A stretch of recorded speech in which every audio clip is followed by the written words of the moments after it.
ഗുരുവായൂരിൽ കേരള ഖരമാലിന്യ പരിപാലന പദ്ധതിയുടെ ഭാഗമായി മാലിന്യ സംസ്കരണ ബോധവൽക്കരണ സന്ദേശങ്ങൾ ഉൾക്കൊള്ളിച്ച് സൈക്കിൾ റാലി നടന്നു. മഞ്ജുലാൽ പരിസരത്തു നിന്നും ആരംഭിച്ച റാലി നഗരസഭാ chairperson Sunitha Aravindan flag off ചെയ്തു. Health standing committee chairperson Bindu Ajith Kumar, കൌൺസിലർമാർ, നഗരസഭാ ആരോഗ്യ വിഭാഗം ഉദ്യോഗസ്ഥർ, സ്കൂൾ വിദ്യാർത്ഥികൾ എന്നിവർ പങ്കെടുത്തു. തുടർന്ന് ഗുരുവായൂർ നഗരസഭ clean city manager Ashok KC ഖരമാലിന്യ പരിപാലനത്തെക്കുറിച്ച് ബോധവൽക്കരണ ക്ലാസും നടത്തി. മാലിന്യ സംസ്കരണം എന്ന് പറയുന്നത് നമ്മുടെ തന്നെ ഉത്തരവാദിത്വമാണ്. നമ്മുടെ മാലിന്യം എന്താ ചെയ്യുക? നമ്മുടെ മാലിന്യം പ്ലാസ്റ്റിക് ചായ കെട്ടി, അലന്റെ മാലിന്യം പ്ലാസ്റ്റിക് ചായ കെട്ടി. മോന്റെ പേരെന്താണ്?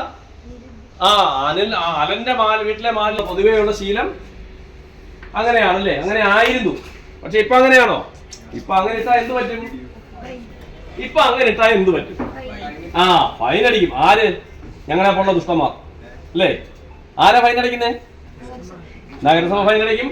പോലീസ്, പിന്നെ നമ്മുടെ പോലീസുകാർക്ക് ഫൈൻ അടിക്കും. അതായത് കേരള മുനിസിപ്പാലിറ്റി ആക്ട് പ്രകാരമായാലും അല്ലെങ്കിൽ IPC, Indian penal code. IPC എന്ന് പറഞ്ഞാൽ നമ്മുടെ എല്ലാ എനിക്ക് ഇവനെ ഇങ്ങനെ അടിക്കാം, ഇങ്ങനെ തടവാൻ കുഴപ്പമില്ല. അതേസമയം ഇങ്ങനെ നീട്ടി അടിച്ചാൽ എന്ത് പറ്റും?